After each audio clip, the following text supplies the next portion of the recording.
কি হবে ছাত্র সেজে চুমু খেয়ে সনদ খানা, যদি হয় বিদ্যালয়টা না গাঞ্জাখোরদের আড্ডাখানা।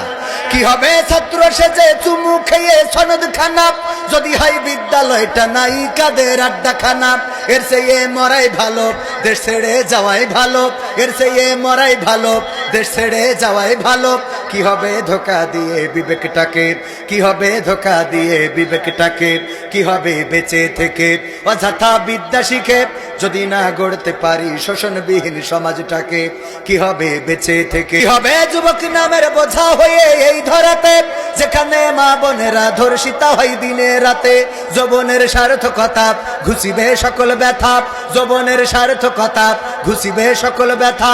পারো যদি বলি দিতে মানুষরূপী পশুটাকে, পারো যদি বলি দিতে মানুষরূপী পশুটাকে।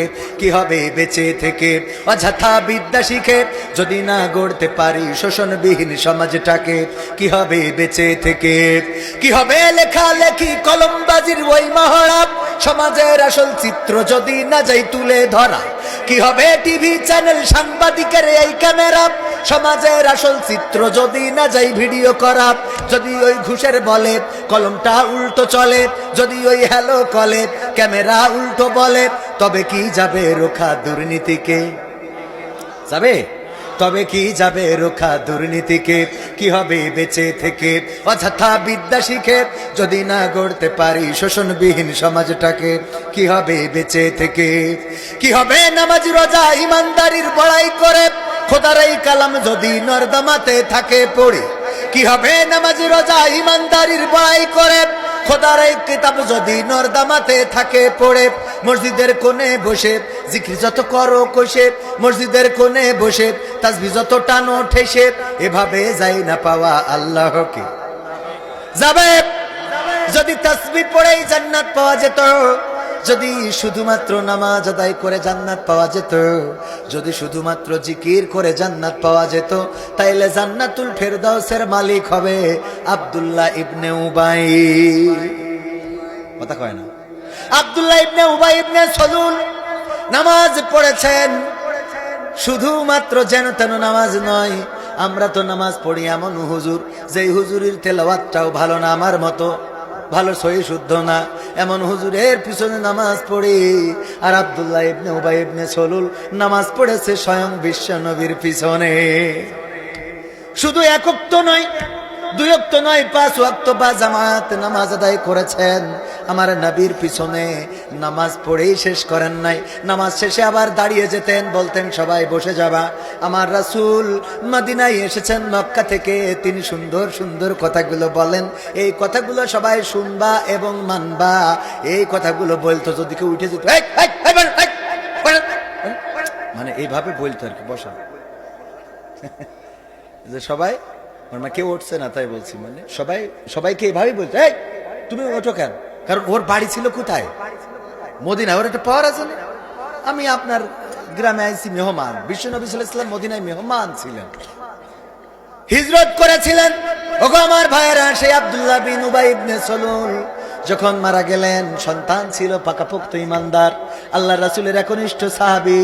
এসে বললেন, ওগো রাসূল, আমার পিতা ইন্তেকাল করেছেন, আপনার কাছে এসেছি।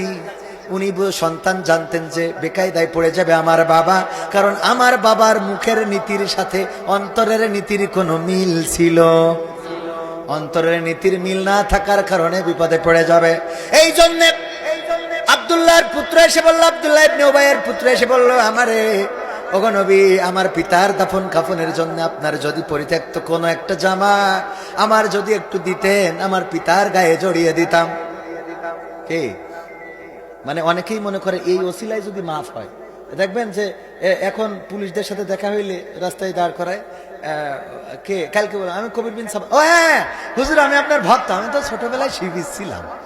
ওরে বাবা, তাই আমি বলি, তা 17 বছর কনে ছিলেন? কথা কয় না। যার সাথে দেখবেন পুলিশের সাথে দেখা হইলে, ও খালেদা জিয়ার ভক্ত, তারেক রহমানের খালাতো ভাই, আর ডাক্তার শফিকুর রহমান ওর আপন চাচা লাগে। এই বলে না, বলে না? সত্য বলছি না মিথ্যা বলছি? আমি বলি, আপনারা এখন যেই কথাগুলো বলেন, ওই যে নাসির উদ্দিন হোজ্জার কথা মনে পড়ে যায়। নাসির উদ্দিন হোজ্জা একদিন অনেক কষ্ট করে 1 কেজি গরুর গোশত কিনেছে, অনেক দিন হয়ে গেল বাড়িতে গরুর গোশত রান্না হয় না, গরুর গোশত বাড়িতে রান্না হয় না। অনেক দিন পরে 1 কেজি গরুর গোশত কিনে এনে স্ত্রীকে বললেন, রান্না করো, আজকে খুব মজা করে খাবো, গরম ভাত দিয়ে গরুর গোশত দিয়ে মাখো মাখো করে খাবো, রান্না করো বেগম সাহেব, আমি কপোতাক্ষ থেকে গোসলটা দিয়ে আসি, অথবা ঝাপা পাওয়ার থেকে গোসলটা করে আসি। গোসল করতে গেছে স্ত্রী রান্না করে একখান একখান করে গোশত খাইতে খাইতে পুরো 1 কেজি শেষ। 1 কেজি খাওয়া যায় না 1 কেজি গোশ? আগের সময় 1 কেজি কি, আগের সময় 1 কেজি চাউলের ভাত, 1.5 কেজি চাউলের ভাত এক বসায় খেয়ে উঠে চলে যেত। এখন তো আল্লাহ রাব্বুল আলামিন আমাদের রিজিক দুনিয়ায় বাড়াই দিয়েছেন, কিন্তু খাওয়া কমাই দিয়েছে। ঠিক না বে ঠিক? খাওয়া কমাই দিয়েছে। দেখেন, আগে ধান হয়তো 1 বিঘায় 3 কেজি, 3 মন 5 মন 7 মন, এর বাইরে হইতো, এর বাইরে ধান হইতো না।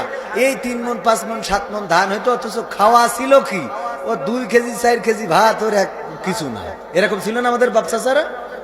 এখন ধান হয় কয় মন?